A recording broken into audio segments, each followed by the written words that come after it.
अस्सलाम वालेकुम दोस्तों, मैं हूं अली रसा। तो DGISPR साहब आप कहते थे कि आओ और मुकाबला करो। मैं आपके मुकाबला करने के लिए तैयार हूं। लंदन में एक शख्स ने दोस्तों एक ऐसी तकरीब की जो कि सुनने के लायक है। लंदन में सानिया हिडिचो के हवाले से लोग प्रोटेस्ट कर रहे हैं, बल्कि पूरी दुनिया में कर रहे हैं। प्रोटेस्ट किया जा रहा है और पूछा जा रहा है कि गोली क्यों चलाई। पर एक शहरी ने DGISPR से क्या कहा, ये जरा आप सुने।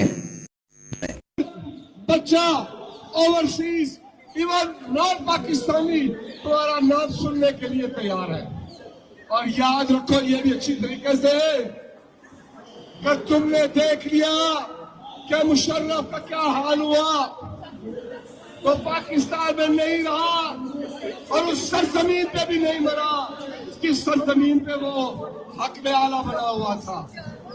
फिर तुम्हारे सामने तुम्हारे जनरल बाजवा की मिसाल है कि वो सीढ़ियों में बैठा ऐसे जैसे यतीम और भिखारी बंदा बैठा होता है।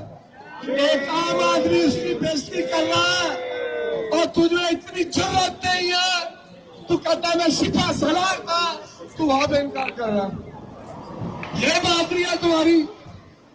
और DGISPR तुम ये कहते हो कि आओ मुकाबला करो और हमारे साथ मुकाबला करो, तुम डिजिटल दहशतगर्द हो। हाँ, हम मुकाबला करने के लिए तैयार हैं। मैं मुकाबला करने के लिए तैयार हूं, बशर्त ये पाकिस्तान से किसी थर्ड कंट्री में आ जाए।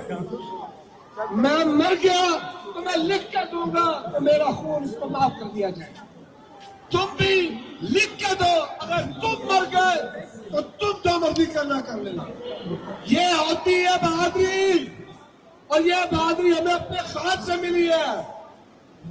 जो जेल में बैठा हमें सबक दे रहा है, ऐसे जैसे हमारा बाप हो, हमारा उस्ताद हो, एक एक कदम पे, एक एक दिन, एक एक लम्हा वो हमें सबक दे रहा है कि दुनिया में जीना है तो ऐसे जीना है, वरना जीने। अगर आपको हमारी वीडियो पसंद आई हो तो हमारी वीडियो को लाइक करें और चैनल को सब्सक्राइब करें। ऐसी इंटरेस्टिंग वीडियो आप तक पहुंचती रहे। अल्लाह हाफिज।